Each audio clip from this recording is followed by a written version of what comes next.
welcome to the 5th anniversary of the Helsinki Comic Festival, an event in which Spain is the guest country.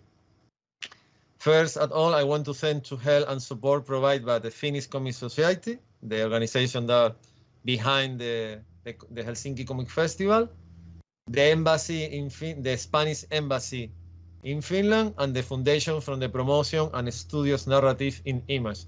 Thanks to them, it has been possible to make this event. And I want to thank to the former editor-in-chief of Panini Comic in Spain, José Luis Córdoba, because without his help, probably I don't have the opportunity to, I suppose I have the opportunity to contact with the two persons that we meet today, but with his help was so easy, because José Luis was not only one of the best editor in my country, was one of the best public relations, because I talked with him, and one day after he sent an email from the two artists, and I received the answer from the two artists, and I think in 2 days. And I suppose that they told much more about José Luis, because without him probably it would be impossible publish the main topic that we talk about today. If you see the screen, because I don't want problem with left and right, in the left is Pablo Durá, a Spanish comic book writer, and in the right is Carlos Esquembre, a Spanish comic book artist. First of all, thank you very much to attend this meeting. We talked before that, we talked in the beginning, we talked through internet, and after that we talked through this virtual meeting. And the reason why I choose you is because, not only because I really like history, like topic, it's because in this country, in Finland, people really like history. Not only the Finnish history, they really like history around the world. And the history about our country, especially before and after the Spanish Civil War, here people really like. And both of you, I have in front of me in the other computer the CV of both of you.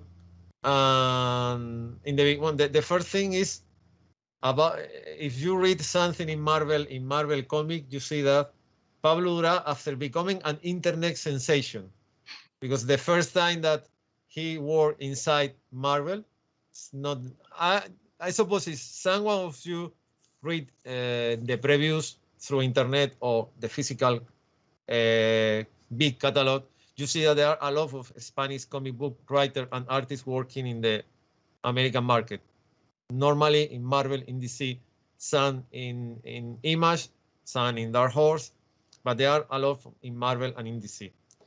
Pablo Durá worked in Marvel, like a person like Carlos Pacheco, Rafa Martín, or Sergio Aragonés. But for me, I contact with his job with the Lincoln Brigade. This I put in front of the camera. This is the Spanish version of the Lincoln Brigade, published for Evolution Comic, was a part of the Panini Comic. Now it's possible to find this book in English through Caliber Books, the Lincoln Brigade graphic novel. For Caliber Comics, it's possible to order through previews on in any specialized library. And in the case with Carlos Esquembre, the first time I say, who is this guy? Is because he did Lorca, Un Poeta en Nueva York. And I really like Federico García Lorca. I really like this book. And for me, it was a shock, because when it's the first time when I saw it, I say, wow. And because the two books was published for Panini in the, I remember when I saw the two books in the Panini stand in Barcelona Comic Festival, was Lorca and Lincoln Brigade, with the same people, the same person, and say, what? Was when I meet with José Luis Córdoba, and I say, it's the same guy. And Jose Luis look at me and say, take one, he take the two books and put in my hand and say, enjoy. That is the thing. This was and understand, normally when you meet with the editor-in-chief of a big editorial, things are not so easy. You need to explain a lot, put your best face, show your job. With Jose Luis was not necessary. You talk with him and he understands very fast if you want to do something or not. And after that, I read that his last job is colorist from Canvas Scott and Jose Maria Beroy, from official adaptation to the comic book format of The Phantom of the Opera, from Andrew Lloyd Webber. Wow. Before we begin to talk about the Lincoln Brigade, how tell me something about this, because I'm really the Phantom of the Opera. How you receive who called to you to do this is the right answer, right question. Jose Maria Beroy is one of the most important author from Spain. Yes. And he was my teacher in Escola Joso. Yes. Sorry, one thing. The Joso school is probably the most, I don't know if it's the more important, but if you go to Spain and ask to, I want to learn how to do comics, probably the first answer is go to the Joso school in Barcelona. And I don't know when the school opened. I think it was 30 or 35. I think 40 years ago. I think it's it's not the older, it's one of the most older in Spain.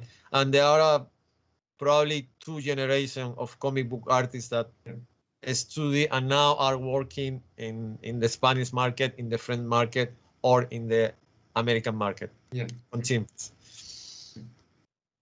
So he's my friend too, like Aznar says to Bush. Beroy is my friend. Bad example, but yeah, I know. And he asked me if I can help him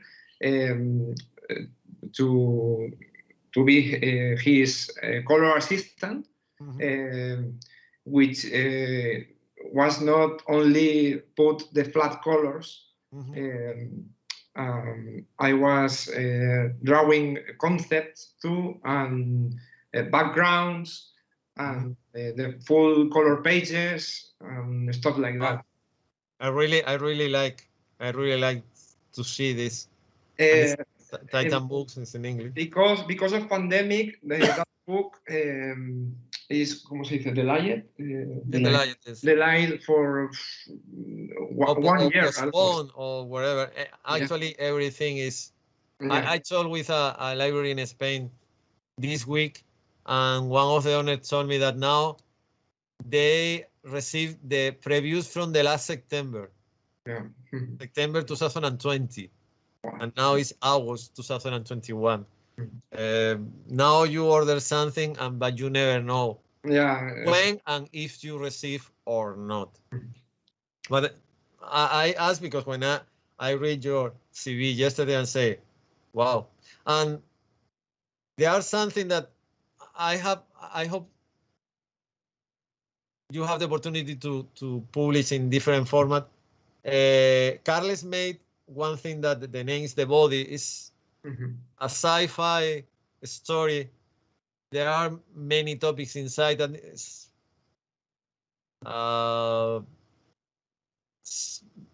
something between the 50s, 60s, and 70s B movies and TV series or something like that. There are some influence of Alien, because he and me really like Alien, and fantastic voyage and things like that. And it's really nice that the new generation have the opportunity to do things like that, because before that, in the 50s, 60s, and 70s and 80s, even in the 90s, there are not really good example of sci-fi. There are good example, but the people don't know, because I remember a few years ago, I talked with Antonio Martin about the sci-fi comics in Spain, because he's probably the person that know much more about this topic in Spain. And I talked with him, and he told me, no, that there are a lot of good artists, but normally work outside Spain, and the Spanish editorial don't publish this comic because the people really don't like sci-fi and horror movies and things like that. And when someone publishes in Spain, it's only a small editorial and was so difficult to find. And it's so sad because when you have the opportunity to find this comic, you see that there are not only good writing and so imaginative, because you need to not forget that the censorship regime tried to cut everything. But unfortunately, it's not like here. The sci-fi, the Finnish sci-fi, no, it's not club. The Finnish sci-fi organization was founded in 1953 in the Turku University. In 1953, I suppose in any Spanish university was possible to find something similar. The difference in that area between Spain and Finland is so huge. It's 6, 7, 8 decades. But that is the thing. Before I began, I want to say something. From my generation, I born in the 60s. First time, the history was normally it's this topic that they are inside the educational system, but the people don't spend too much time in it. My first teacher that tried to teach me history was so horrible. Was a person that before the topic is his ideology, and it's impossible to learn something with him. Something I learned not exactly in that moment. I learned after that. Fortunately, I really have a really good teacher when in my secondary, if you compare with the system, during 3 years. But for example, the Spanish Civil War always was complicated to study. In my case, for example, the first time I heard something about the International Brigade was in the movie theater. When I went to see with my parents For the Whom the Bell Tolls, or in my language, Por Quien Doblan las Campanas, the Ernest Hemingway movie adaptation, a movie the movie was made in 1943 and the premiere in Spain was in 1978, because that's the thing. But for example, Path of Glory is a movie from 1950, I think 1951, and was forbidden in France until the 80s. In Spain was exactly same. In Spain was forbidden until 1985, because I saw the premiere of Path of Glory in Barcelona in October 1985. But with this movie, and it's in some ways fun, because the screenwriter of this movie removed every reference to for example, there are any reference to the Franco. It's not in the screen. Originally, in the first draft, there are some reference, but the screenplay decided to delete every ideological reference in the screen, because it's much more the story of Roberto and Maria inside a war that it's not only about the Spanish Civil War. Every war has exactly the same characters. In that case, it's in Spain, but if you do exactly the same in Italy or in Germany or in Mexico, it's always exactly the same. But from the Spanish government, this movie was something like, and the other part is Ernest Hemingway really, really, really hate the Spanish guy, and really, really hate the Spanish government and everything behind, and hate the Nacional Catolicismo and all this topic. And from that reason, the movie was forbidden. But nevertheless, the movie is one people don't like. For me, it's one of the best movies, not only because I told them before that it's impossible to forget in a big screen, the first moment when you see the face of Ingrid Bergman with the short hair, because it's impossible to imagine someone more beautiful than her in that moment. And it's something I copy because it's exactly when Ingrid Bergman the movie was made 1 year after Casablanca, and Ernest Hemingway was the guy that told with Ingrid Bergman and said, you need to cut your hair, because originally Ingrid Bergman was not selected to be Maria. And Gary Cooper was a really good actor, but do not talk too much. He normally told a few words. But I read something and say, when I saw Ingrid Bergman the first time in my life, I really believe that it's possible to see Angel in the real life, because everyone has the same idea. Ingrid Bergman one day go cut the hair and arrive in the set, and everyone, Hemingway, Gary Cooper, everyone was stand, they don't know, think and do anything, only see Ingrid Bergman and say, wow, this is amazing. That is the image you have. But behind that, for me, is one of the best examples of what happened in the Spanish Civil War. But for someone like me, without the teacher that teach me really well during 3 years, there are many people of my generation have any idea about the Spanish Civil War and about the International Brigade and wherever, not only about this topic. And I remember when I talked with you before that I asked, do you believe that this comic book is good that the people use in the school? And I remember that Pablo told me that there are in a few places now it's possible to read this comic book like a book from this topic. And I believe this is one of the best use from a comic book to show to the new generation what happened in our country without epic, without big war, without anything. Show what happened. I understand that after that you need to read more books, you need to try to find more information, you need to contact with people if possible. But I think this comic is the first step for people from wherever, but especially from the people of our country, to understand what happened during this year. Between the International Brigade arrived in Spain in 1937, but the Civil War began in 1936, and during these 3 years, 1 million of people died, but I don't know how many people left Spain. And after that, during 36 years, the concept of freedom was forbidden. And this guy arrived in Spain to fight for something much more than a flag or an ideology. Arrived in Spain to fight for the freedom. And unfortunately, people don't know what happened. Why these people die? Why one guy to the Brooklyn died in Segovia? Segovia is far, far away from Brooklyn. And that, I think this comic is one of the best tools to do this.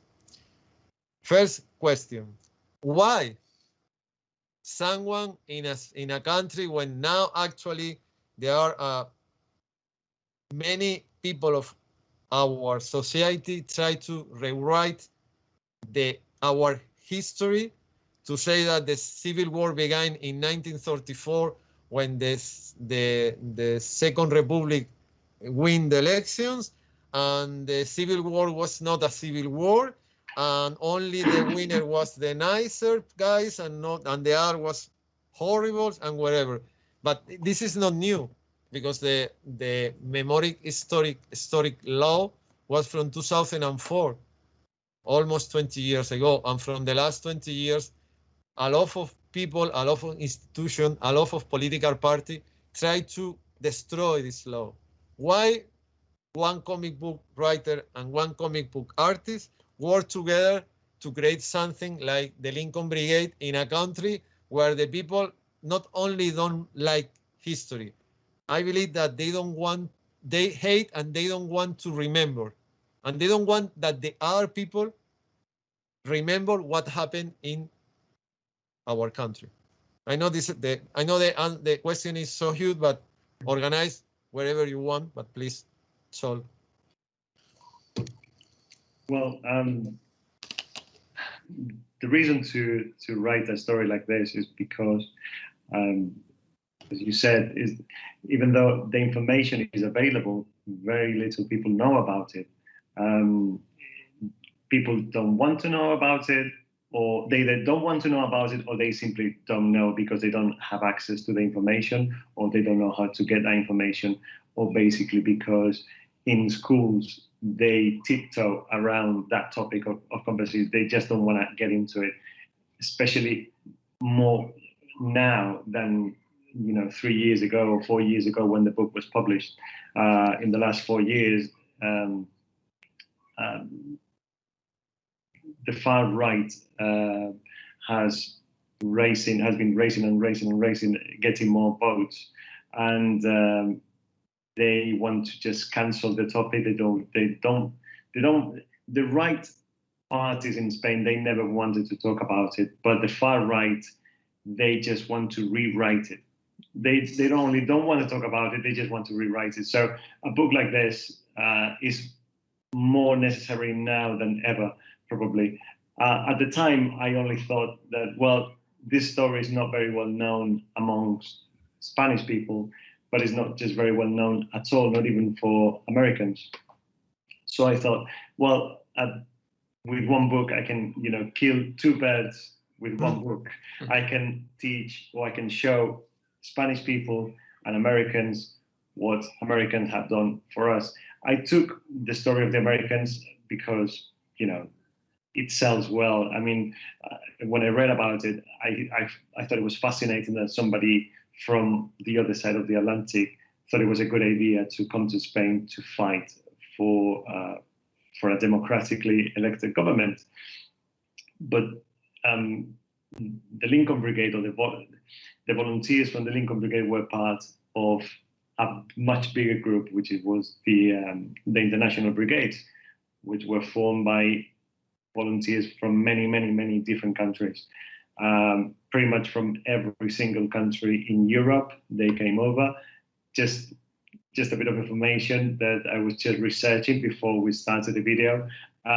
From Finland, they came about 260, and I think it was about 15 of them, 15 of them fought with Franco forces, and the rest fought for the Republic of Spain. So they were part of the International Brigades fighting for the Republic.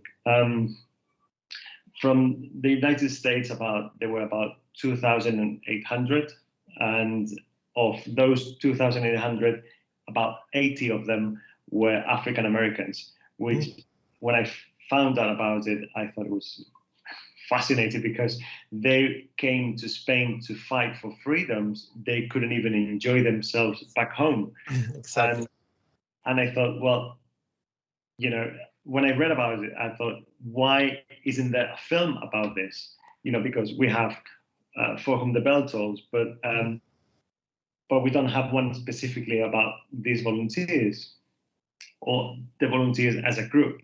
And I thought, well, if nobody's made a film about it, and if nobody's planning on making a film about it, and there's no comic book about it, I think it's up to me to do it. So I started researching, and this was a long time ago.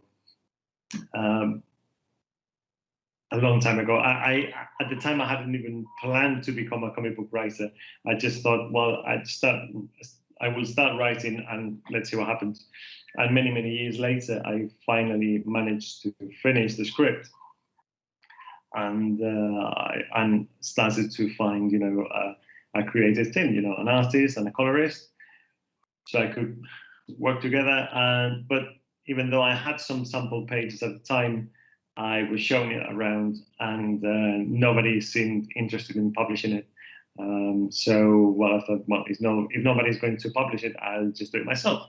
So I started a crowdfunding campaign with Kickstarter, which worked very well. I think we had a target of under 14,000 euros, and we reached 17,000. In part thanks to I did an interview with national newspaper El País, and at the time this was a few months after Obama visited Spain, and political leader Pablo Iglesias, he gifted Obama a book about the Lincoln Brigade.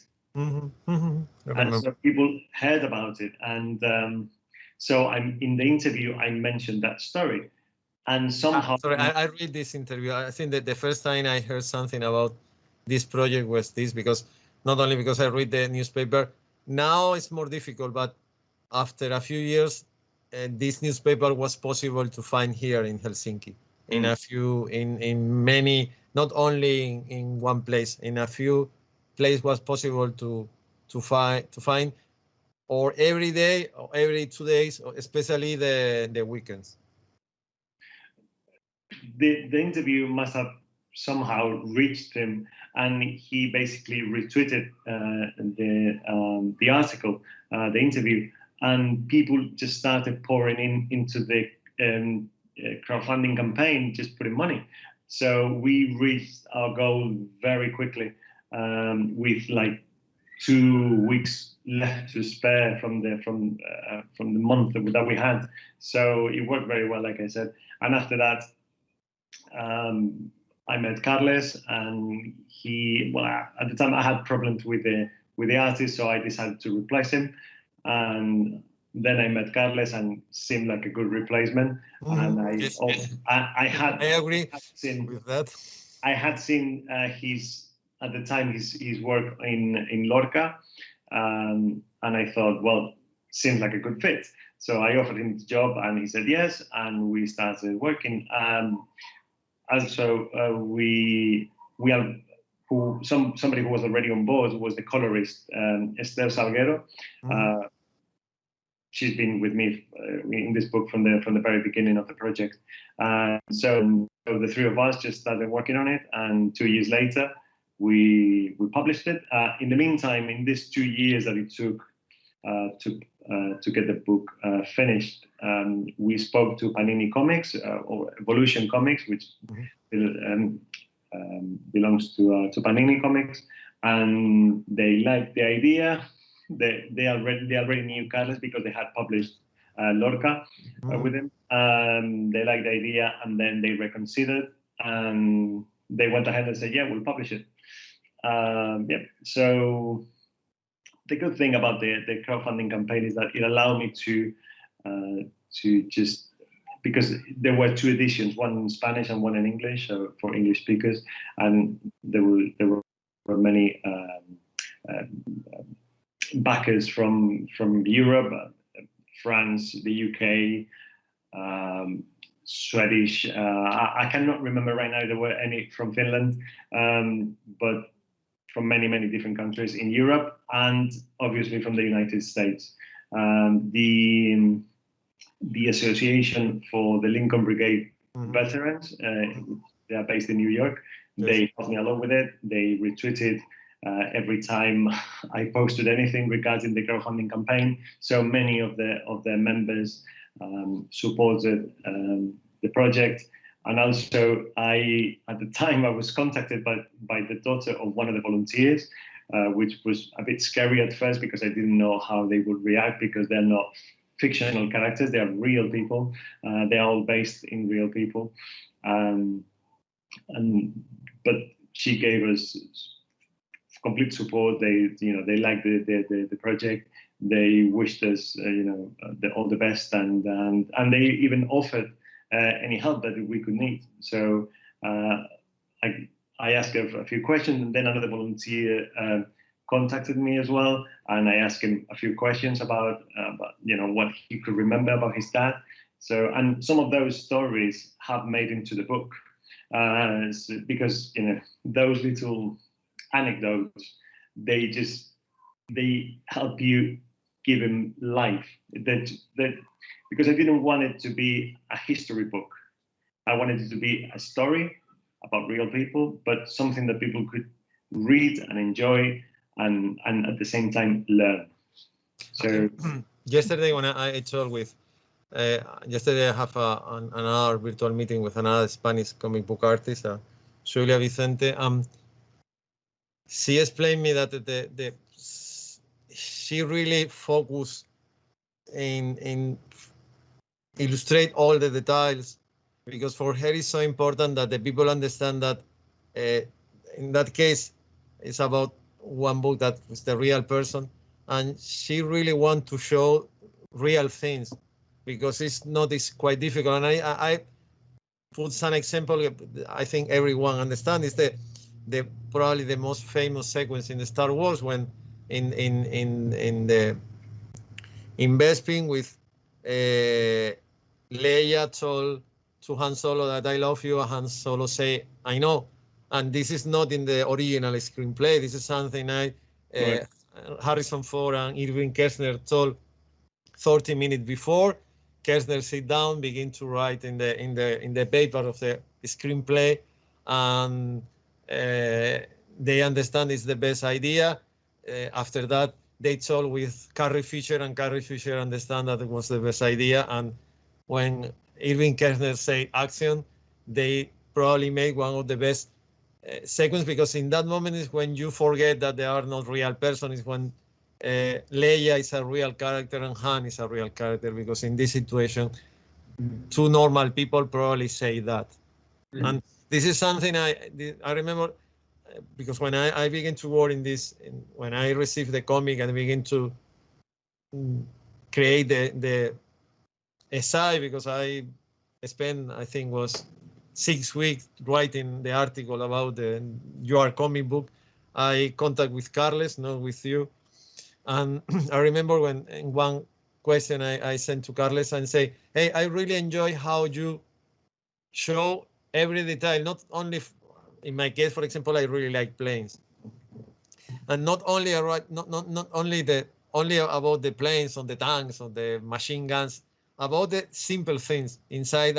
When they during the night, when they are sit down to eat with something, and how this small detail is for me. When you really forget that this is a comic book and you sit down with these guys in the middle of nowhere after a horrible day, and you try to find some peace in the middle of the hell, because I know from my experience, even I saw a war far away to the real world. I know what happened when you sit down and you heard something, even it's 200 kilometers away, but the sounds remain to you, and there are war near to you, and you sit down and you see and you feel a totally different approach when you stay in your home. But when you stay inside in the middle of a mess like every war is, both of you know how to create. About the things of the Lincoln Brigade, the volunteers and the people, because I spent the last 20 years, maybe more, writing about history, the history of movies, history about comics, but you need to understand the history when you want to write about a comic book or about a movie. You need to understand why this movie is inside this period of time. I don't really like Lyndon Barnett Johnson, but in the last 10 years, I changed my mentality, because probably the main problem is Johnson is near to the Vietnam War.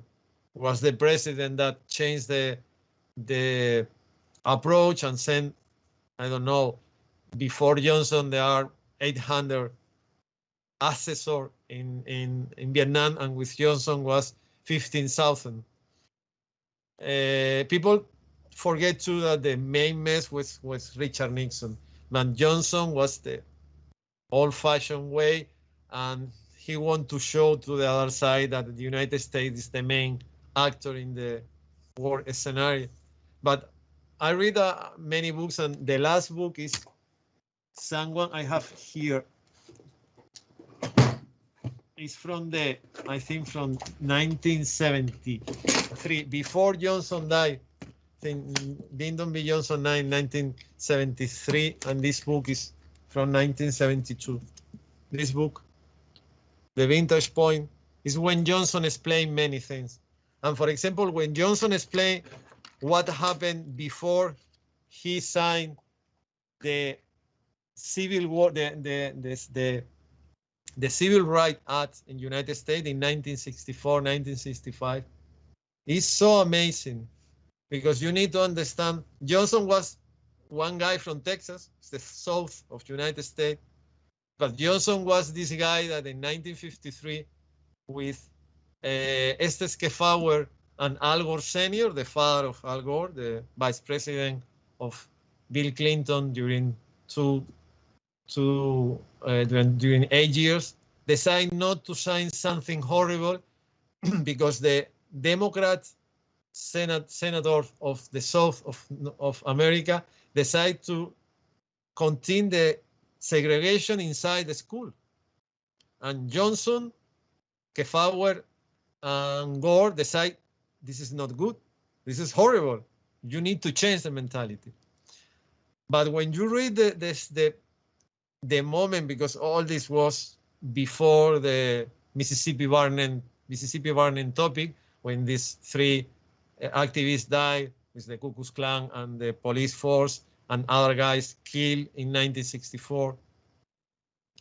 When you read the chapter when Johnson explained what was his feeling before and after, how many problems he has like a president of the United States with his own people, of his own political party, to explain that the segregation is bad from the United States. And this is when you understand, hey, everyone make mistakes. Some mistakes are more bigger than they are, but someone that signed the Civil Rights Act and cut the segregation inside the school and cut the segregation when the Afro-American want to vote, is to say, wow, you need to be secure about your conviction to do that. In 1964, in 1966, when he told about the day that Martin Luther King died, it's so horrible, because you imagine him in the White House, sit down, because he have a good relation with Martin Luther King. He want to attend the funeral, but someone say, no, it's a bad idea. It's not secure. And so I spent this moment alone thinking about, because I want to stay with my friend. He's the president of the United States of America, and he's so sad because his friend died, because someone understand the Afro-American have any real right in his own country. And when I read the comic, when I read the web page of the volunteer, when I read many books, and what happened with this guy when they returned to United States during the Second World War with the witch hunt, and after that, it's so sad and it's so difficult to understand, because these people left their homes, their country, to fight in the middle of nowhere, in a place when the people don't want to, against something, because Franco army was not the best, but Franco army with the German army and Italian army was much better. And sorry, the other side, the Soviet Union, sent material, but do not compare.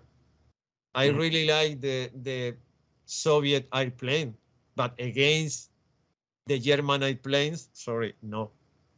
Because not only the pilots are really nice, but the planes are older if you compare with the Messerschmitt. Yeah, and don't forget that even though there was a non-intervention treaty between France, the UK, and the United States, not to get involved in Spain, and they never got involved. They never sent troops. I just want to remind people that the people who came to fight to Spain for democracy, for the Republic of Spain, were volunteers. They weren't recruited. They just came here because they wanted to. even though the countries of origin signed a non-intervention treaty, the United States had no problem in selling fuel to Franco. So it's always the same. When it came to make money, they had no problem. Exactly, but it's so sad, and I think that I agree with you when you say this book in some way is important in our country, in Spain, and it's important in United States, because I think that the United States has a big debt with, not only with the Afro-American, have a big debt with the Japanese in the Second World War. I work inside a cultural foundation, the same foundation that helped to this event. And a few weeks ago, I have a master class about a Bad Day at Black Rock, the Spencer Tracy movie from 1955. And the topic is about this guy that came to a place in the middle of nowhere to find the father of an Issei soldier that died in Italy, because he wanted to give to his father the medal. And when he arrived in the place, he understands that everything is horrible, and the owner of the place in 1941 killed this Japanese guy because he hated the Japanese guy. When you take the record, the official record from the United States Army, the Nisei soldier was one of the most famous and condecorated units from the United States Army. It's like the Afro-American pilot in the Second World War. It's exactly the same. But I believe the state has a really, really good debt with all these guys that fight from, in theory, their country, and when they return, anyone want to recognize anything. In our country is impossible, because I told before, and I told every time someone asks me here in Finland or in Spain, people don't understand how important is the history in your life. If you don't know your history, you are a left person, a half of person. You need to understand the history of your country, the history of the people when before you and with you and probably after you. And I agree with you too. Now your book is much more important than 5 years ago. Because 5 years ago, well, but now every day you open a Spanish newspaper, you read something more, not horrible, more stupid, more ignorant. Because the people say things that it's impossible to believe. But in one day, the Martian arrived in Spain in 1934 and begin to fight with the Arab people.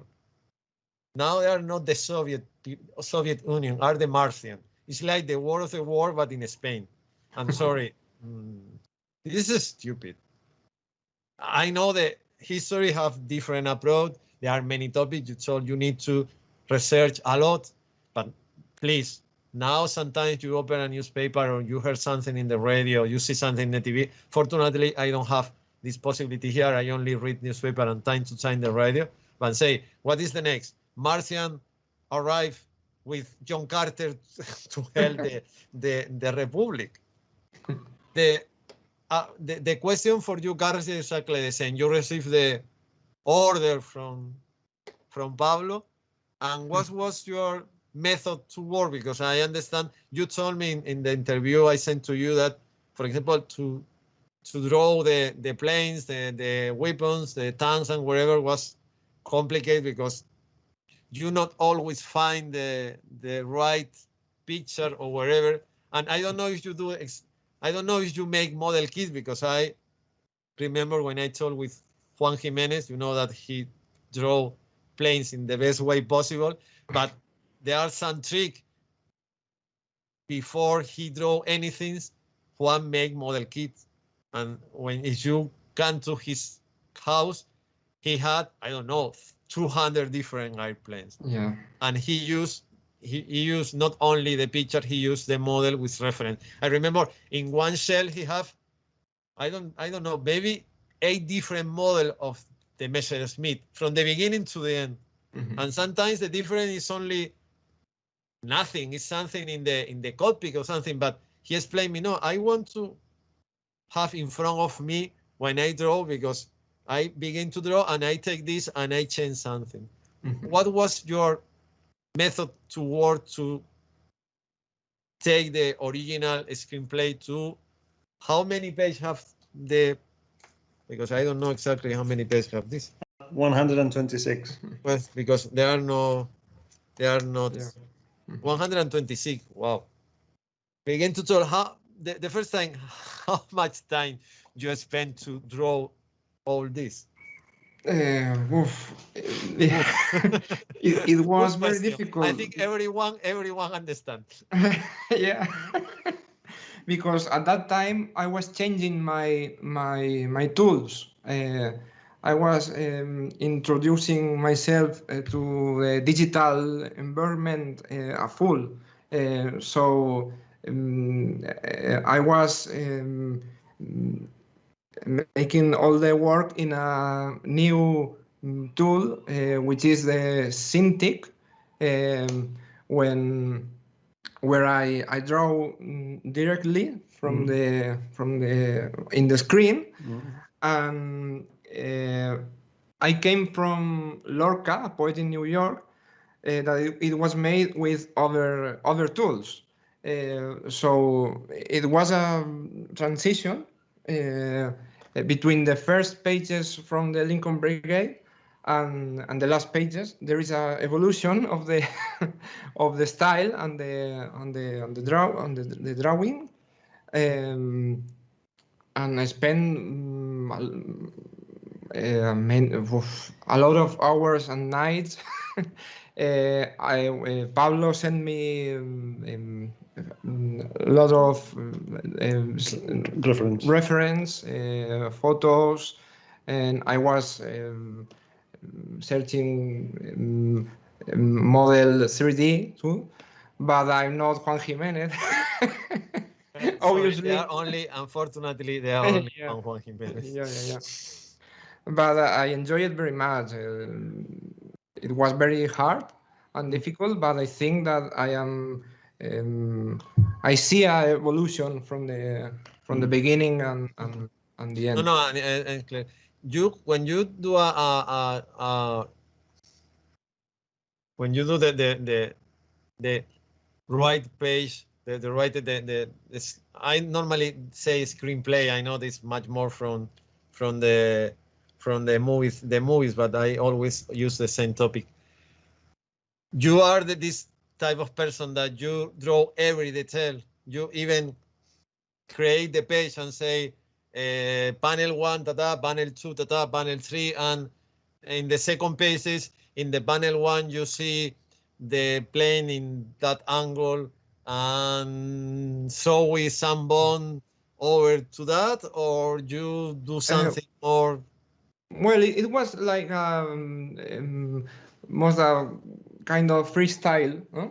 Yeah, what I did in the script was, unless I specifically needed something done in a certain way, for whatever reason, dramatic purposes or storytelling purposes or whatever, unless I needed something in a specific way, I pretty much gave Carlos freedom. Maybe at the beginning was a bit more specific because I didn't know what he wanted, and it was the way I was used to work. But as the story progressed, my script became more loose.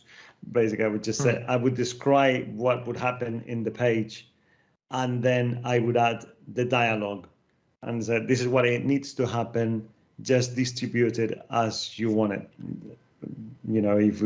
If you feel whatever I have described in the script, if it's too much to fit in one page, let's do two. Or whatever. If you have any problem, just let me know, and then I can always rewrite it if needed, or I can adapt it, or whatever. And sometimes a scene that I would write that it would last, I don't know, 2 pages, maybe needed 4, because it was just too much stuff going on. A part that I struggled the most when writing it was the fighting. the combat fighting, because you know, it's very easy when you see the beginning of Saving Private Ryan. You know, they all disembark and they were just, but there's just so much going on that I thought, how the hell, you know, do I write that? Which now I think I should have found, because everything's on the internet, maybe I should have tried and find the script for Saving Private Ryan, which I never did. I don't know why I didn't. I never thought of it, and see how they solved all the problems and then just copy whatever they did. In my case, I just basically, if I had, you know, something this big, I would just split it into different little scenes and try to basically tell the same story, but just in parts, in little, like, I don't know, I don't want to say episodes, but in basically I broke down the whole combat scene into little scenes, which I thought it would be easier, and I think it worked. It was like a choreography. Yeah. I made a simple storyboard, and I sent this to Pablo, and from this we ¿cómo se dice? Construimos la página. Yeah. We build the page. the page. Yeah. And this is something, for example, like there are, when you talk about the Save Private Ryan, I know this sounds even weird or crazy, but I memorize in my mind all the Robert Capa images from Normandy. There are not too much, but I know there are many pictures from the Spanish Civil War, but are quite difficult to see because they are not easy to find. There are not too many books with photos about the Spanish Civil War. They always see the same. Yeah.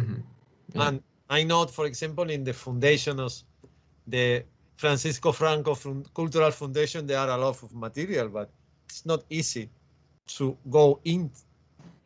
And they are in many places, but I suppose now it's much more easy. I know too that because I don't live in Spain and I don't travel too much, especially to Madrid, is where everything is. But even when I live in Madrid during 10 years, and I tried to do something in the beginning during my university period, and after that, it's not like, for example, if you go to London, you go to the Imperial War Museum, and you once a few 7 years ago, I need a few images from Manfred von Richthofen. I sent an email. The same day I received a link with the catalog. I choose 4 images. I pay the copyright, and the same day I have the image in my computer.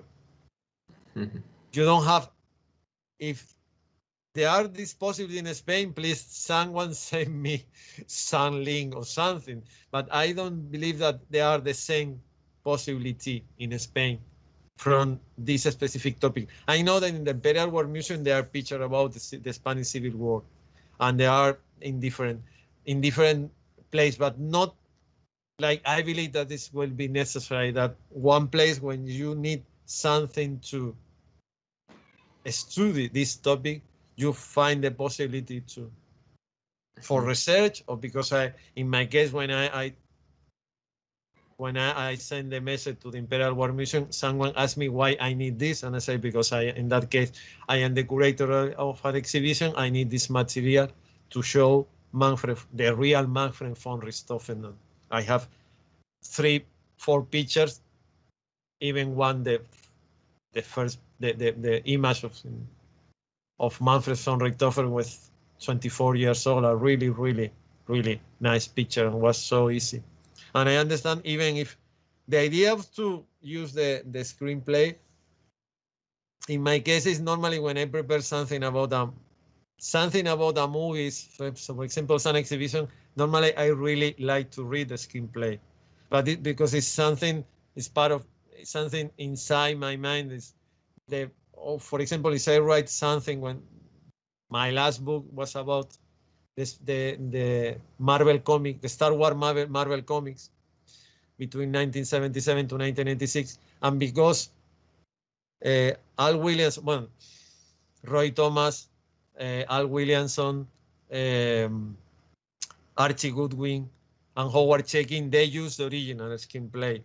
But at last I read 16 different screenplay from the 3 movies, because now it's possible to find first draft, second draft, third draft, last draft, or whatever, and I read everything, because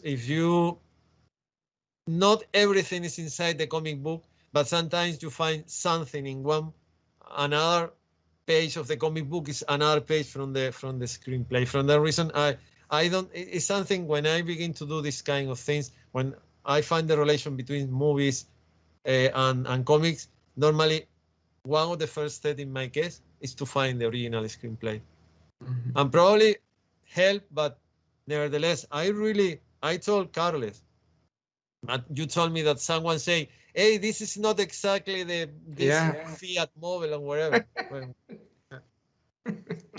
our choices go to the Spanish Air Force Museum in Cuatro Vientos in Madrid, because all these planes are inside. I know, because my family is from the Spanish Army, especially from the Spanish Air Force, and all these planes are inside. But probably you find one model, not the other model. And sometimes the different are nothing. But I really enjoy. I remember especially one page. I don't know if I find easy or not. This book is full of posts inside. Well, exactly. This is the page. This page, when you see the Fiat, the Italian Fiat throw the bombs.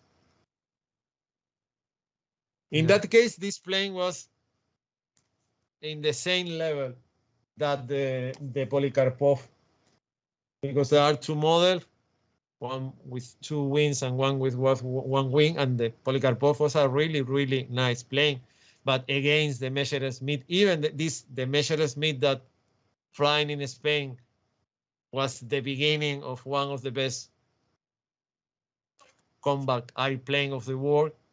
But if you compare the Polikarpov with the pilot, the Soviet pilot with the German pilot, unfortunately the difference was too big.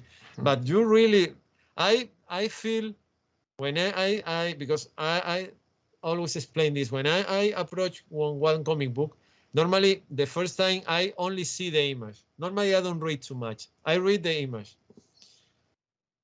because I really enjoy to see the image, especially when it's this kind of topic. Because I in some way specialize in contemporary story, especially in the period of war. First, second, Civil War, Korea, Vietnam. Vietnam for me is enough. The new wars probably I don't do too much. And I need to read the image. It's not because I don't want the script, because I want to see the image. And the second time I read everything. And the third time is when I begin to take notes and put pause and try to find the information. The first time I read the Lincoln Brigade, I feel that you really enjoy draw the comic book. Yeah. Maybe in the beginning, is that Pablo say in the beginning, you try to be more academic in some way, but in one moment you forget and you begin to do you begin to do the things you really want. It's when the comic began to be free and begin to show things. But it was a problem because of the zoom. In digital work, you can zoom on the page unlimited. So sometimes I was working on the stones. Yes. Which later we don't see that detail. No, but I know that you need to pay the bills every month. This is something the owner of one of the most older comic book libraries in Finland, in Helsinki, always told the same. He say it's necessary to pay the bills every month, but it's necessary to enjoy the things you do, because it's not you are a writer, you are a comic book artist, I am a writer too. And all of us spend too much time in front of the computer or in front of a paper or in front of something. If you need to find this point when you understand you need to do something, because if you want to live and you want to have this computer, this shell with books and wherever, you need to pay bills. But you need to, I believe you need to find the balance between your job and something you enjoy. Yeah. And when you read this, because this is a serious, this comic is so serious. Even the last page is nice because it's when you understand that if someone remember something, the world don't forget that part. I think this book is a good legacy from the new generation to understand how important it is to remember. This is something. This is a question about the book, but because this is a comic festival, a comic book festival in Finland, this is some kind of business card to present the things that now is possible to find in the Spanish comic book market, but in some way is an excuse to talk about our country. And in some way, this something that the first time, because this project began 2 years ago, but the last year, everything was postponed. But I continue to work, and when this year have the opportunity, I return and I begin to, in some way, I rewrite the things I did the last year and try to do something like now is a reality, because I told with both of you. And for that reason, I remember the first meeting in the embassy with the Spanish ambassador in Finland. He told me, you need to understand that it's not only to present the Spanish comic book artists, in some way, it's the excuse to talk about our country. It's a way that from the Finnish guy to understand what happened in our country now and before us. And there's something in my mind probably from the last year, maybe before the pandemic, but especially this year and a half when the people need to stay inside home. No, like here in Finland, many things was closed and postponed, but you have the opportunity to go out. In Spain, no. In Spain, you need to stay inside your home during almost 5 months. And I think this is so bad because the people don't know how to do inside home, and they think too much, and they want to rewrite things that is impossible to rewrite. But why do you believe that there are too many people that are afraid to remember in our country? I don't think that they are afraid. It's just people don't like change. And if something was established, back in the 70s, like how do they call it? Forget and forgive. Yes.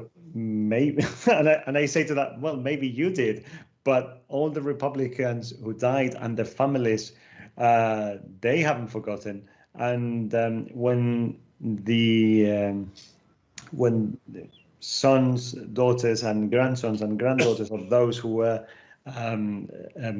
killed, I'm not even talking killed in action. I'm talking just murdered. During the night, yes. During the war and even after the war, by Franco's forces, they just want to give them a decent funeral, and they won't allow it because they think it's just to shake things up too much. They're not trying to find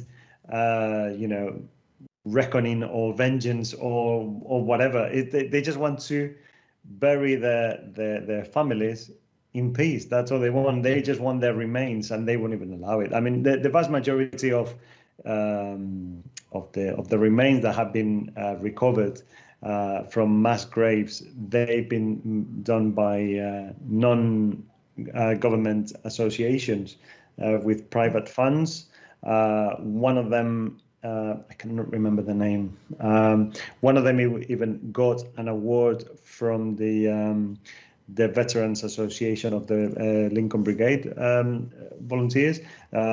Each year they give an award with money to like somebody, association of people or person who has done a lot for human rights. And I think it was like 4 years ago or 5 years ago, they give an award to an association in Spain who what they do is basically dig up mass graves and find their relatives or the people who are in there, and you know, they do a huge work because they interview again to old people in villages and towns and to ask them where the mass graves are, because they are the only ones who remember.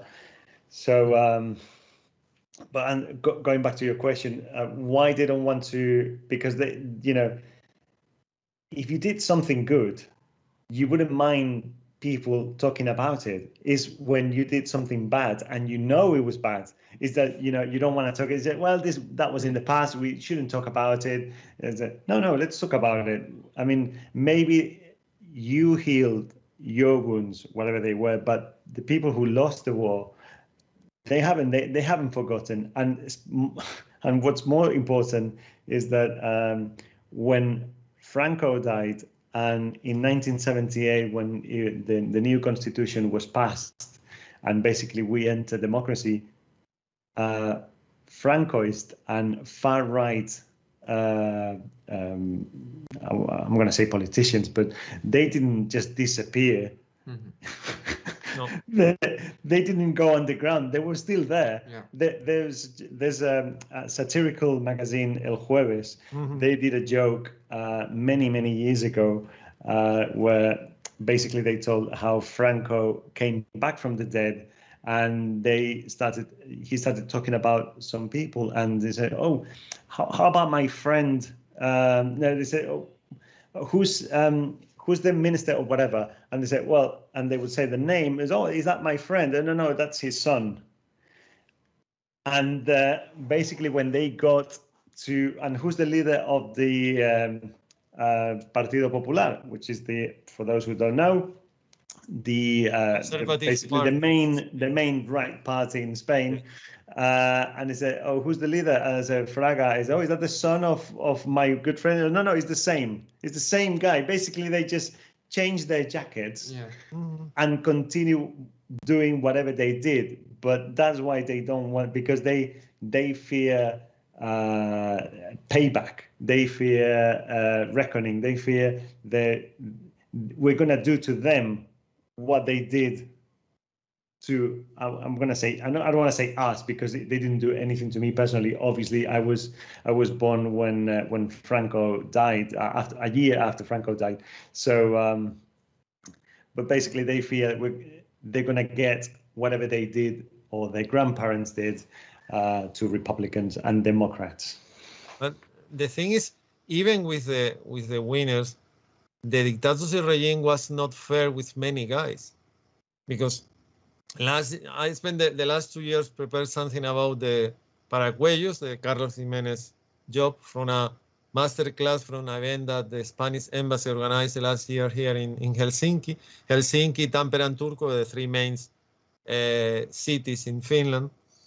And for example, the Franco regime in some way tried to erase and delete and forget Falange, José Antonio, and his legacy. You write something about Lorca.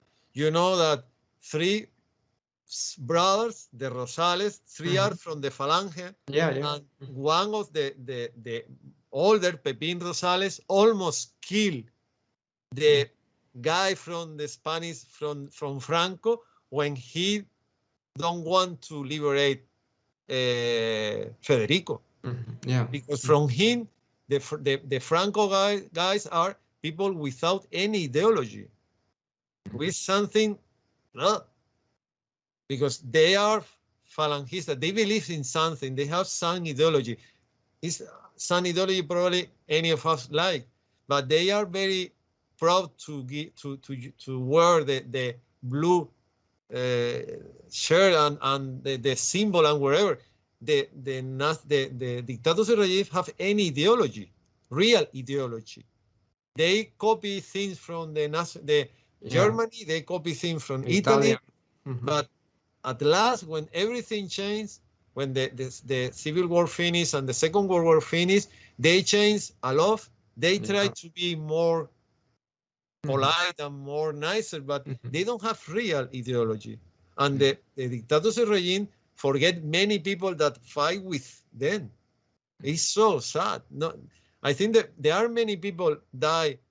I don't know exactly because my data probably is older, but I think there are 15,000 people die in the ground without any knowledge.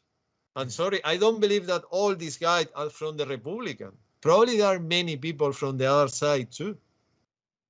And the wonderful solution was create something like Del Valle de los Caídos, put inside José Antonio Primo de Rivera and 33,000 dead without any catalogation, without anything from the two sides, from the good sides and the bad sides. But there are 1 million of people died during the war and approximately 100,000 people disappear. And anyone from the winner side do something. It's so horrible because there are many people that died in the other side, and from the relative, they don't have the same opportunity that the Republican guy. For me, this is a horrible situation and it's a horrible mentality. Even the conservative people, even they fight from their own guys, their own people. They don't help.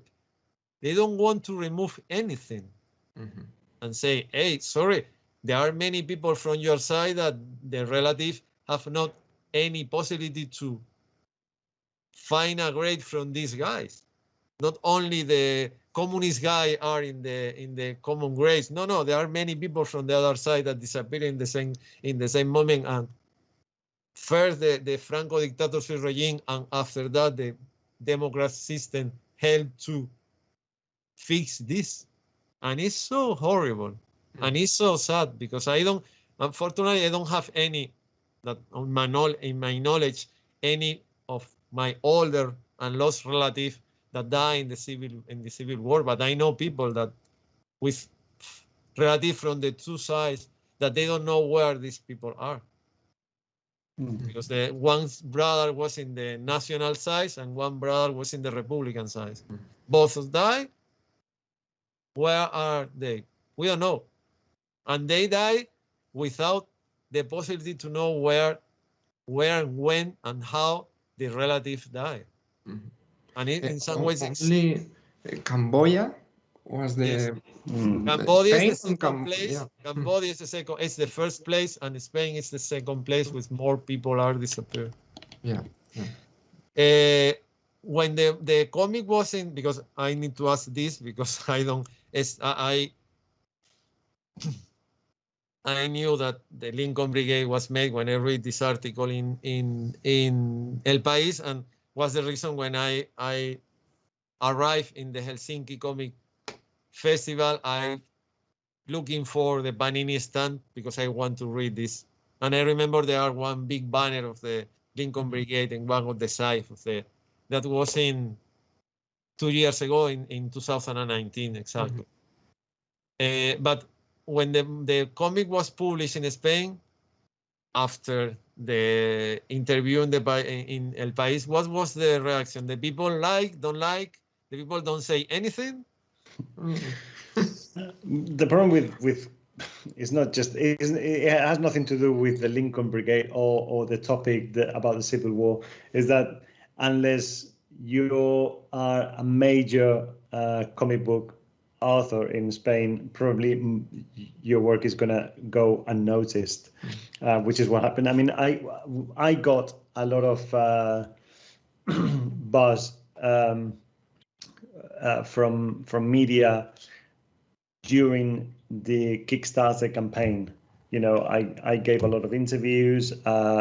Even one of the most prominent magazines in Spain, culturally speaking, which is Jot Down.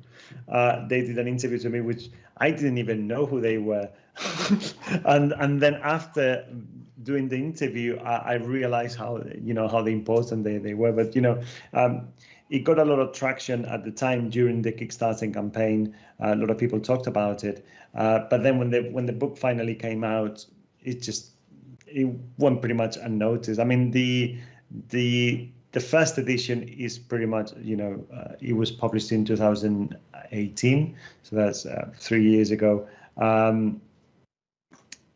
The edition is practically sold out. I mean, you can still find it, but it's pretty much sold out in Spanish. But it's so very happy about it. But still, you always think that it should have done better because of the topic of conversation. But it's not. I mean, for a comic book, it was over 2,000 copies. For a comic book in Spain, you could say is good sales. Okay. Obviously, we cannot compare ourselves with some of the authors like Paco Roca or Ibáñez, which they sell. Ibáñez is a different league. In the thousands. Yes. But again, we're very happy with the results. I mean, like I said, that first edition is pretty much sold out. But and we got good reviews. I'm sure we got bad ones once, but I didn't see them. And obviously I did a lot of promotion online. I paid for adverts in Facebook and Twitter, and all the far right sympathizers came to my profile on Facebook just to give me crap about it, how wrong I was about everything, that I had no idea what I was talking about, cursing.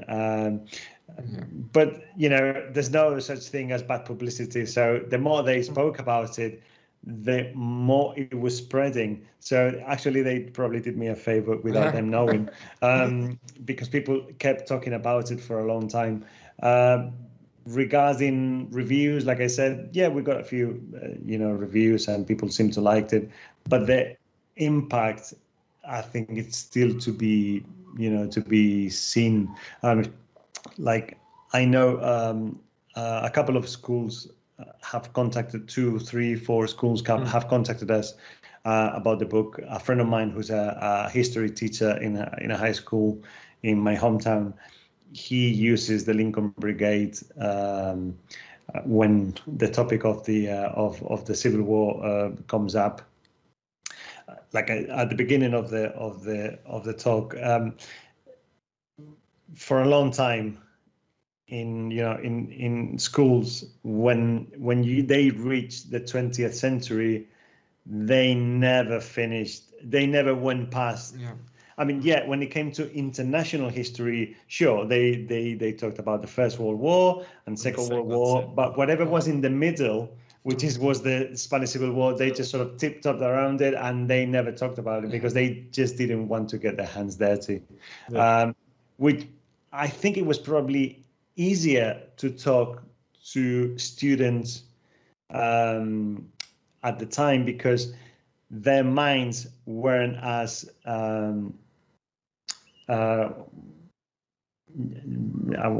what's the word I'm looking for? Their minds weren't as manipulated as they are now. Yes. Now, anyone goes online, anyone goes on Twitter and becomes a history expert. Yeah. Yes, it's true. And I'm saying history expert because this is what we're talking about, but they can become an expert about anything. Whatever is vaccines or space travel or whatever they want to talk about. Toys, comics. Now everyone loves zombies. Before 10 years ago, anyone know, anyone see, anyone told nothing about. And now everyone loves sci-fi in Spain. But after 10 years, after Acción Mutante, I think was the first Sangway sci-fi movie in Spain to choose something, and this is from the 90s, and was one example, because after that there are anything see more. I think that the first sci-fi movie maybe will be the Caballero del Dragón from Fernando Colomo from 1985, but was a bluff anyone can to see. But after this 21st century, anyone really likes sci-fi in Spain, and now everyone not only love, everyone know anything about sci-fi, and this is not true. Trust me, this is not true. But like I said, it was, when I was a student, it was probably, even though they thought maybe it was a difficult topic of conversation, teachers or whatever, they thought it was a difficult topic of conversation because the transition and the death of Franco was too recent. It was probably easier at the time because you couldn't access the information easily. Like I said, you couldn't access information or misinformation easily. Exactly. Now, at the click of a button, you have facts and you have rewritten history, which is what the far right keeps doing. They say, like you mentioned it, Spanish Civil War didn't start in 36, it started in 34. That is propaganda. Which is exactly propaganda. They just rewrite in history, and they basically say, well, if it wasn't for the Civil War, if it wasn't for Franco, Spain would have been, like a Soviet colony. And say, well, to that I just answer, well, we'll never find out, will we? We'll never know. Because you crushed democracy. It is the people. Sorry to interrupt, but this is something. Is like when the people say Superman is a fascist, and say, "Excuse me, the Franco regime forbidden Superman." Sorry, this is true. The same guy you told before, Don Manuel Fraga Iribarne, forbidden Superman in the 60s in Spain. Don't tell me that Superman represents the fascist regime, because one fascist regime, and Benito Mussolini forbidden Superman in Italy in the 40s too. And this is the main fascist regime in the contemporary history in Europe. I think this is stupid. But any totalitarian regime is bad. It's the same that is from the left, from the right, from up or from down. So it's the same that is with the white, the red, or the green flag. It's a totalitarian regime, and the totalitarian regime is a synonymous to no freedom. It's the same. What's the same? What is the difference between the Soviet Union in the 20s, 30, and 40 to the Germany in the 30s and in the 40, to the Italy in the 20, 30, and 40, and to the Spain in the 30, 40, 50s, and 60s? What is the difference? The language, some kind of ideology, but at the last, you don't have the opportunity to go out when you want. You don't have the opportunity to meet with when you want. You don't have the opportunity to read the thing you want. You don't have the opportunity to see the thing you want. And you don't have the opportunity even to eat you think you want. It's a bad situation. It's something that is quite common in the United States. It's a win-win situation. No, it's a loss-loss situation. It's the same that the people talking about the Marxists or the complot Judeo-Masonic in Spain. It's exactly the same. It's a bad situation from everyone. Only a few guys live well in this situation. Only a few guys. But the rest try to survive like poor guys in the middle of nowhere. That's the thing. I read this argument and say, hey, and this is the problem with, actually, it's my point of view, because with someone see behind this is, I don't know, I even have 2 shelves only about the Nazi regime in Germany. The problem is actually the right side in the political parties in Spain. They don't know how to rewrite the history. If you want to rewrite something, you need to know how to rewrite, and they do in the worst way possible. And it's so sad. I want to change this because this is look much more than something I don't want to look. After that, how you sell the book to United States? Well, or someone called to you? No, I mean, my main goal was not only to get the book published, but I wanted to get published in Spain, but obviously I needed for the book to get published in the US, and you know the crowdfunding campaign allowed us to get beyond Spain, but at the same time, the book in English was confined to the limits of the crowdfunding backers, the people who put money towards it. After that, if somebody heard about it, they weren't able to buy it because it wasn't, you know, for sale. You either bought it during the crowdfunding campaign, or you couldn't buy it at all. So that's why I wanted to break those barriers and get to the mass public. So I started showing it around to publishers, but nobody seemed interested. And I started from the bigger ones. And in the end, I just went from the big ones to the middle ones to the very indie publishers, small publishers. And one of them was Caliber. I sent it to Caliber because even though they are small publisher now, back in the 90s, they were a huge deal in the States. They were the ones who published The Crow for the first time, example, among other things. Exactly. So they were big. So I thought, well, you know, I'll send it to them. And I was just pretty much about to give up. I just didn't, well, if nobody wants it, I'll just stop sending it. And what I was going to do actually was, my plan was to put it up on Comixology. Comixology is a web where, you know, you can read online legally, and also they have the option, it's called Comixology Submit. Basically, you make your comic and you send it to them, and they just put it like in a shop. It's the same thing as with Amazon books. You write your book and you put it on Amazon. The same thing goes for Comixology. Actually, Comixology belongs to Amazon now. So I was about to send it to Comixology Submit, and when Caliber replied and said they were going to publish it, they were interested, and you know, and they did. So they reviewed it, they edited, and they helped us edit it, which is something that we never had, especially in the English version. An editor who worked for Caliber contacted me, and you know, we reviewed it. They made corrections. We changed the cover, and yeah, it got published at the beginning of the year. It was in March, I think. Yes. 2000 and what year was it? I think it was this year. Yeah. I think it was this year. It was meant to get published by the end of in October last year, but obviously everything got delayed, and eventually got published in March this year.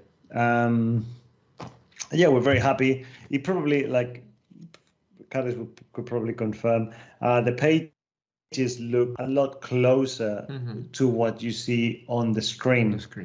I don't know if it was the type of paper or what, but you know, they chose a good paper. Yep, and it looked great. I mean, we're very happy with the result. The back cover is, I think, is the same back cover that in the Panini version. I really like this. And there are another version in some way that that one of the time I told with Carles that he told me that there are a black, white, and gray version of the Lincoln Brigade. He sent me a few pages, and I really, really like. But I understand that this version is. I think the main problem is not the color, is the size. This version is to do something in big format. Artist edition. Exactly. It's especially from the artist edition, but because I don't want to forget in the middle of this meeting, in some way, comics versus political situation versus the concept of the historic memory in Spain. the color is in this comic is really nice, and I suppose that from Esther will be complicated because you need to. You told, for example, normally the image from the Spanish Civil War are in black and white, nor in color. Yeah. From all this, the big, from the big mess in Europe in the 20th century, the Great War, the Spanish Civil War, and the Second World War, there are not too many pictures in color. Normally, all the archive and all the things are in black and white. And when you see, for example, this now I am looking for the page when the combat between the Lincoln Brigade and the Regulares. The Regulares are from the troop that from Africa. When Franco crossed Franco is in Canary Island and moved to Peninsula, and he traveled with the Regulares was the troop that fought with the people from Morocco, and especially Morocco and Ceuta and Melilla. It looked really, really realistic. And the thing with the colors is that I told Esther that I wanted the colors when they were in Chicago. Basically, the scenarios, they are first Chicago, then France and the Pyrenees, then Spain. And in Spain, the story, happens between two different seasons. In February, when it's very cold, yes. And then during the summer. In summer, yes. And I asked her to basically use different chromatic shades. At the beginning you will see more browns and sepia, then you'll see more blues maybe, then grays, and then when it becomes summer it's all like yellow and reds, and so I asked her to take into account that, so people without even reading it could flip through it and see there were different scenes. So I think she did a great work. Yeah. And in some way, our country have a line between the north and south and the south. The south is more light. There are more light. It's more lighter, and the north is more darker in some way. Not only because the weather is different, the mentality is totally different. You see the line and it's, for example, if you travel between Madrid to Seville, you see the difference. Every 25, 30 kilometers, you see the difference. And when you arrive in Seville, it's a totally different world. You left Madrid is with one color, and in Andalusia, it's a different colors. And I think in the comic book is easy to understand the difference between not only the weather and the physical scenario. It's what happened during this period from this guy that traveled and see they tried to fight, but was really impossible because the army against us is more bigger, more huge, and more prepared, and with much more equipment. And unfortunately, before that, probably the balance is more easy. But after the Great War, if you have more machine guns, more tanks, more planes, you were the win. That is the thing. In that scenario, in other scenario, maybe not. Especially Vietnam is this different scenario with all the weapons they have. But in Europe, you have more equipment and better equipment. Especially if you have more, not better. At last, you win the war. Even if your soldiers are not so good, but if you have more equipment, at last you win the war. And this happened in the Spanish Civil War. I want to finish that to do something is up to you how to do. Now it's possible to read the Lincoln Brigade in Spanish or in English. But if you, and here I told you, here the history is a very important topic. In every aspect of the culture, in the movies, the Finnish Film Foundation, the libraries, and even the society understand that it's important to understand older history and contemporary history, not only in private, not only in a museum, not only in movie theater or in art gallery, inside homes. But what do you say to someone that spend his own money or her own money in someone like the Lincoln Brigade? If you want to sell, imagine you are in a stand and there are people in front of you and you have the books in front of you and you want to sell. What do you say to these people that these people spend their money in your book? Okay. I know this is normal because this is my job. It's good that someone say for me. Someone do for me, not me. Okay. This book, you know, comes from an urge to tell people about a group of men and women who crossed the Atlantic, who travel thousands of kilometers to fight for what's right. There's a documentary. You can see bits on YouTube it's a documentary about the Lincoln Brigade.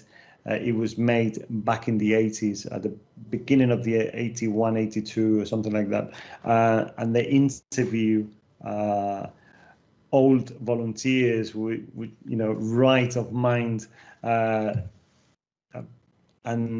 it's called The Good Fight, and that is exactly what defines what the Spanish Civil War was. It was the good fight. They call it the last romantic war. I because have seen it is exactly what it was. Yes, exactly. The far right, the fascism, was, you know, gaining territory in Europe at a huge speed, and people, you know, put their foot down and said, no, this is not right. We have to do something about it, or because if we don't fight them, or if we don't fight them over there, eventually we're going to have to fight them here. Actually, something I've shown in the book, and I didn't know about it, and I guess many people don't know about it. There were Nazi meetings in the States, and I'm not talking about 20, a dozen of guys in a basement. You're talking about 1,000 guys in front of the Madison Square Garden in New York, something like that. Nazi flags. Exactly. So they were getting a lot of traction from people, and you know, and a bunch of men and women who knew what was right was, no, we have to stop this. We have to help these people. We have to basically. I'm going to use a Star Wars reference here, yes. Which I probably shouldn't, but what the hell. There was in the new trilogy, which I'm not a great fan of, but in the sequel, which is Revenge of the Sith. No, that was before. the new sequel, the new trilogy, Rise of Skywalker. I think it's the first. The episode 7 or episode 8. 8. There's something that somebody says that we are the spark that will light the fire. Yes, and that's exactly what they were trying to do. You know, if we set an example over there, eventually the rest of the nation, we have to, you know, step forward, take action, and you know, do what's right, which is fight fascism. Obviously, that didn't happen, and it had to come to the World War II.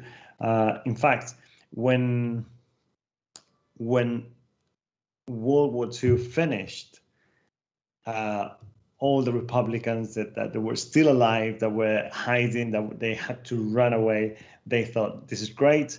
Now the Nazis and the fascism in Italy are down. Now they're going to turn their tanks to Spain, and we're going to get rid of Franco. And obviously that didn't happen because he portrayed himself. He showed that, you know, as not as fascist, but as an anti-communist. The last was, line of defense against the Soviet Union. Yes, exactly. You know, I'm your friend. You know, I'm like you. I'm fighting communism as well. And we're talking about, you know, the middle of witch hunt in the States, in Hollywood. In fact, when the American volunteers went back to their home, they weren't treated as heroes. yes. They weren't received with parades or celebration. They had to come back anonymously. They had to hide the fact that they fought in Spain. And one of them, even, you know, he was a writer. He's in the story, Alba Bessi. He was a Hollywood writer. He wrote scripts, and he was one of who was incarcerated because of his political views. So yeah, they weren't treated very well. No, when they came back. No, unfortunately, that was a really good choice from. As a reader, if you're a comic book reader and you're even just a little bit interested in history, you have to read the Lincoln Brigade, because you have to find an amazing story, a fascinating story about. Good draw, very well, very well. No, it's true, because when I say I just mean the whole package. You know, the book, the comic book will not be anything without, you know, both parts, you know, the art and the story. When I say story, I just mean the whole package. But you know, you have to, in times like this, when far right and fascism is coming back very, very quickly, you have to remember that a bunch of men and women, you know, travel thousands of kilometers to die in Spain. And to fight in Spain for what was right. So yeah, we, as a Spaniard, as a democratic Spaniard, you know, we have a depth of gratitude towards all the International Brigade volunteers. And there was, if you let me, this is something I read sometimes in some of the panels where we've been. It's this a letter from one of the volunteers. He says he wrote back home. He was African American, and basically he tells their family and loved ones why he's fighting in Spain. He says, "Dear friend, I'm sure by this time you are still waiting for a detailed explanation of what has this international struggle to do with me being here. Why I, a Negro who has fought through these years for the rights of my people, I'm here in Spain today. Because if we crush fascism here, we will build a new society of peace and plenty. There will be no color line, no Jim Crow trains, no lynchings. That is why, my dear, I'm here in Spain."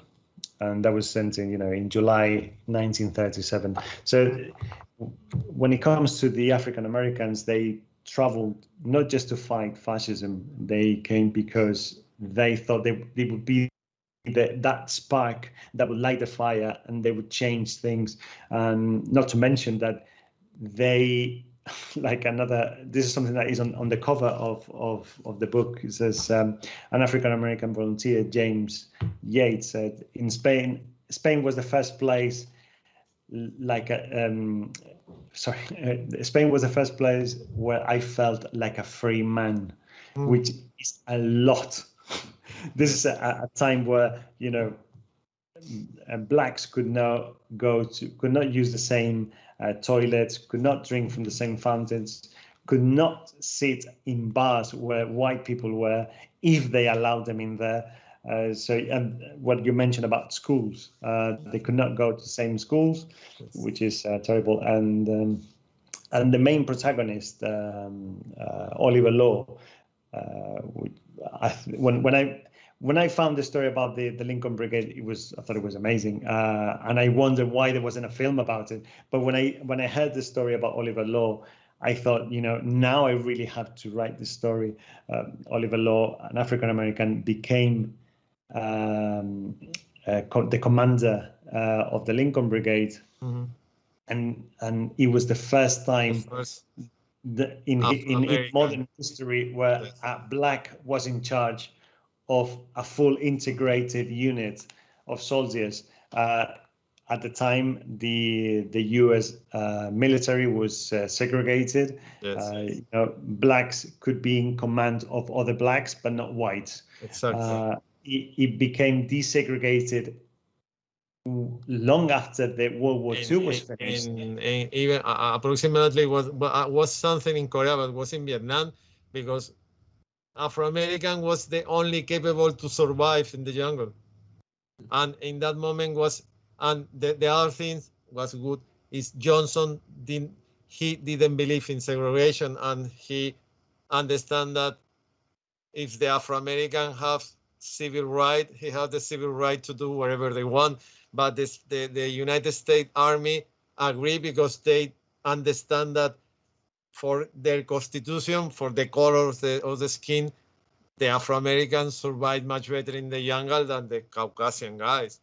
And that's the thing. But the real recognition was, I think, in 1991, when United States invaded Kuwait, something like that. And was with now it's totally different. But in the Second World War, and still segregated. Exactly. And even when they fight in the best possible scenario, because Afro-American came to Europe between 1944, 1945, and for example, I don't know, I remember exactly the number, but when the Ardennes offensive, in one day probably died 2,000 Afro-American because they encountered the German tanks without any support, and the German tanks was and probably died, I don't know, maybe 1,500 or 2,000 Afro-American.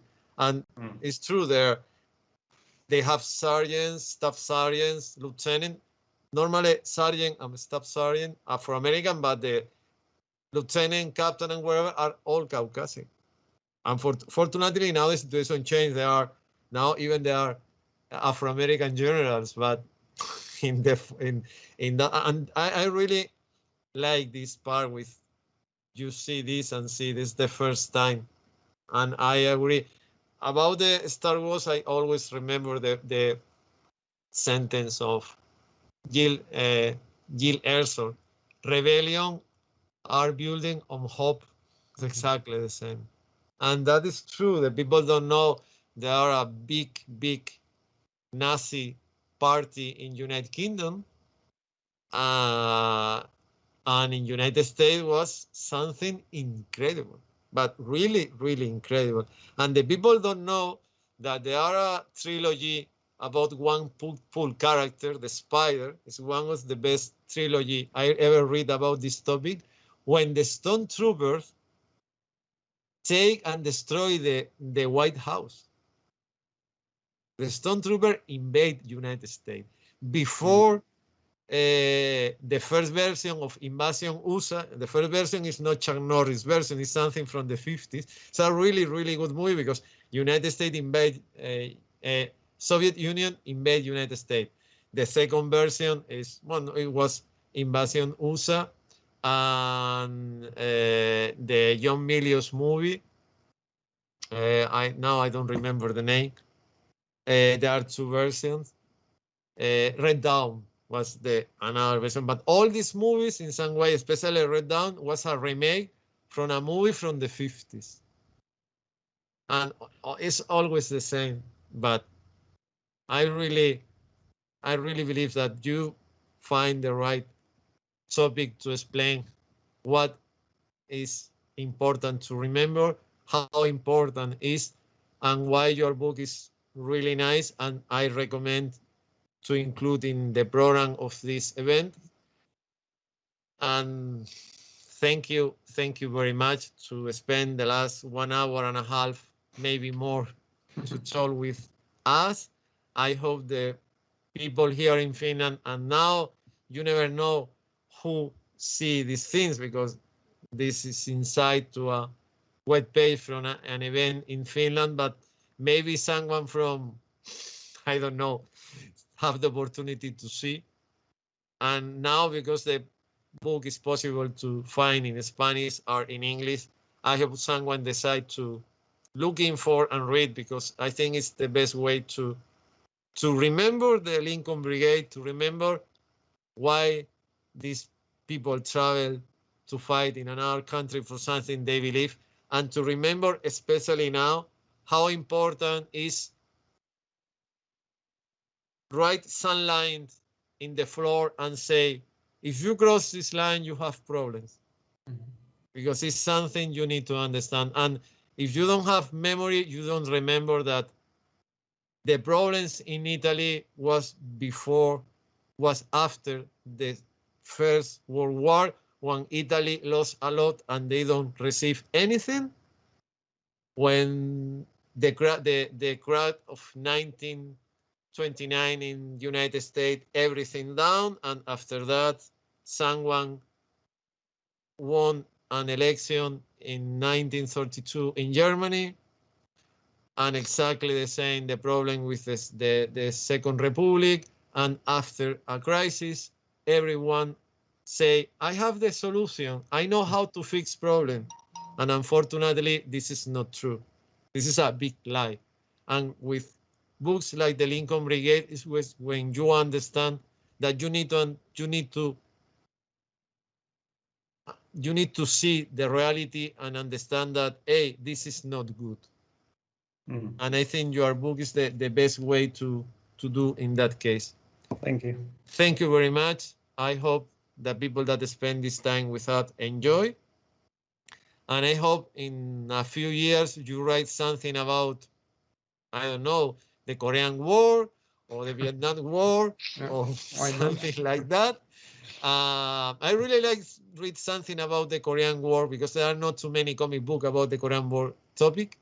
With your script and your draw, and we have the opportunity to do exactly the same in this comic book festival or in wherever place, because the war is so huge and it's possible to do in many places.